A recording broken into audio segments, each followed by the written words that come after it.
أهلا وسهلا مرحبا بكم يا أيها المشاهدون الكرام. Naitwa Husnu Swaifi kutokea Swaifu Suk. Hitaji lako ndiyo kipaumbele chetu. Kupitia huduma yangu ya uwakala tayari nimeweza kukabidhiwa nyumba hii kisheria kabisa. Mimi ndiyo muuzaji wa nyumba hii. Tayari nimekabidhiwa hati miliki pamoja na ufunguo. Nyumba hii inapatikana maeneo ya Kianga Flower.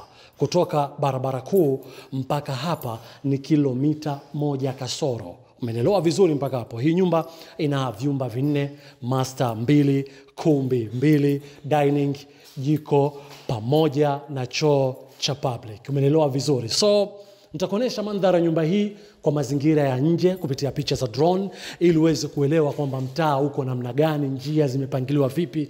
Viwanja vilokatwa hapa ni viwanja ambavyo vimekatwa kisasa kabisa. Njia zote zipo na gari inafika mpaka hapa, lakini tukiacha vyumba 4 ambavyo nimeweza kukutajia, nyumba hii pia ina fence tayari, geti lishatiwa, lakini fitting ya umeme tayari, fitting ya maji tayari, kisima ndani kimo, lakini mashimo ya choo tayari yameweza kutengenezwa. Tukiacha hivyo vile vile mpaka mita na umeme tayari vile vile. So nisiongee mengi, nitakuonesha mazingira mengine alafu nitakuja kukuambia nyumba hii inahitaji kiasi gani.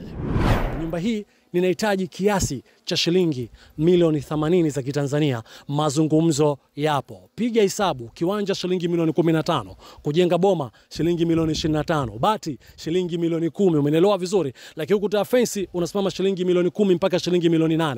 Lakini kuna tiles, kuna kuvuta umeme, kuna muda na kadhalika. Hesabu utaipiga mwenyewe, utajua kama nyumba hii ni rahisi sana na kupata eneo ambalo limekatwa viwanja kwa utaratibu mzuri kabisa na kisasa, njia zimezingatiwa. Lakini jamaa pia ameweza kukuwekea geti. So shilingi milioni 80 za Kitanzania. Mazungumzo yapo. Unaniona mimi Husnu Swaifi kupitia namba 0714249514. Tayari nimekabidhiwa wakala. Usizunguke, njoo patane na mimi alafu tukae kitako niweze kukuuzia hii nyumba. Mimi sina la zaidi, nikutakie siku njema. Niseme Swaifu Suk, hitaji lako ndiyo kipaumbele chetu.